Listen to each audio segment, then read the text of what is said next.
Hello, and welcome to Know Before You Go, a program of the Dominican Central Province of St. Albert the Great that allows us to take a look ahead at the upcoming weekend's readings.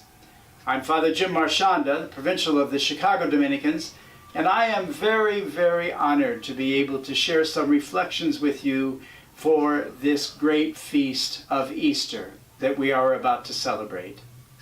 In the cycle of readings that we have for this coming weekend on Easter Sunday morning, we have the first reading from the Acts of the Apostles.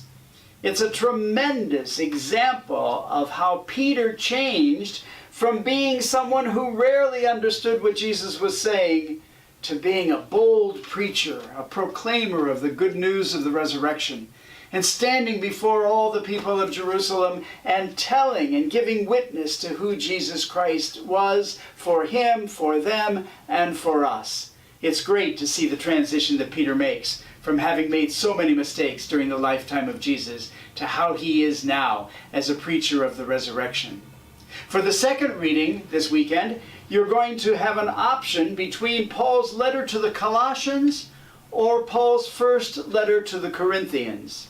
If the reading you hear is the one to Colossians, you are going to hear that we are raised with Christ, which for me means we're part of the glory.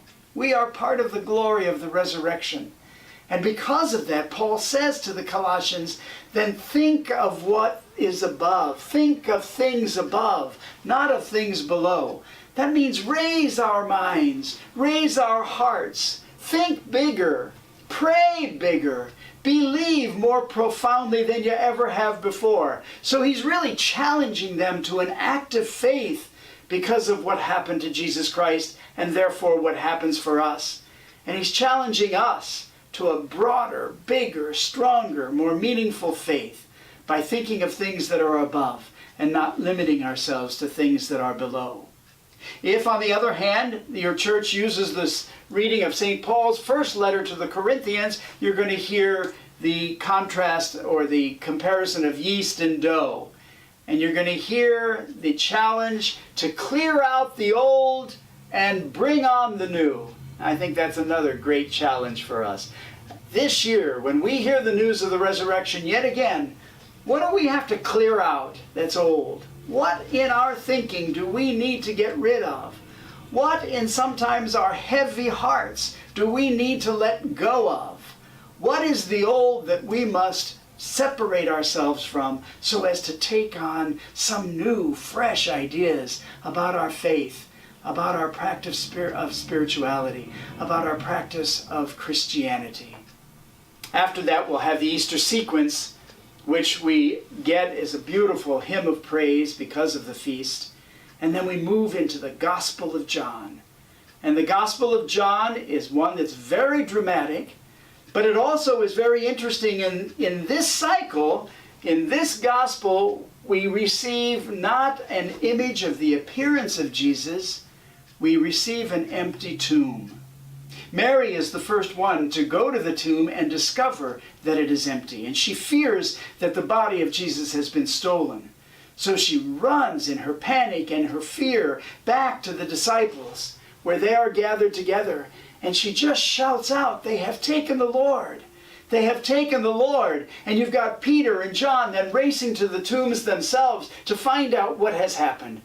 And you know the story of John being younger, so John arrives first. But he waits out of respect for Peter to look in first. They look in, they see the burial cloths there. They're not sure as to what has happened, and yet the gospel says John believed. What we are given this Easter Sunday of 2017 is not an appearance of the risen Lord. We are given instead an empty tomb. And we are given in the emptiness of the tomb possibly a very important preaching for us at this point in human history. I read a number of years ago, actually in 2010, 7 years ago now, in the Canadian missal, Living with Christ, a wonderful, wonderful little entry that acted as though it were an excerpt from Peter's journal on that Easter night. I'd like to share that with you as it's so beautiful. Imagine this coming from the journal of St. Peter on the night of the resurrection. I don't know what to think. Mary of Magdala is such a good woman. She wanted me to go to the tomb, the last place I wanted to be. John wanted to go as well. Ah, the optimism of youth and the folly of women. But how could I expect to find anything but emptiness? Although I was breathing, I felt like a dead man. My shame over my denial of Jesus had paralyzed me. I had no tears left. I felt as if I were merely going through the motions as I approached the tomb. It was empty, just as Mary had said, but I was totally unprepared. The emptiness was full. I had forgotten how often God comes in the emptiness of my life. Even though I have only seen an empty tomb, my heart is full. The story is not over.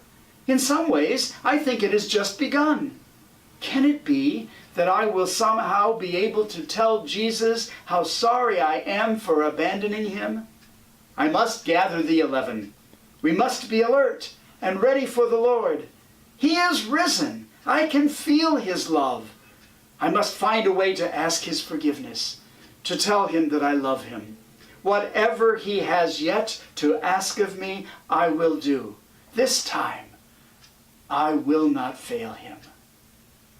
What a wonderful, wonderful short piece of writing that helps us imagine what Peter may have written in his journal as he left the empty tomb that day.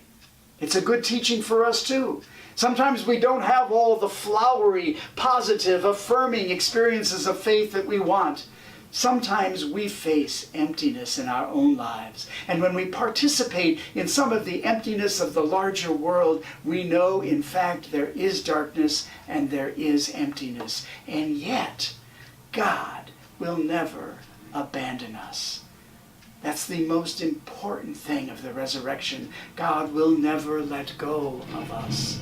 God will never let go of you. Even in your emptiness, even when you don't feel it, God will never let go of you. The resurrection is real, and we are part of the reality. God bless you on this wonderful feast of Easter 2017. And as the psalm says, this is the day the Lord has made. Let us rejoice and be glad. Happy Easter.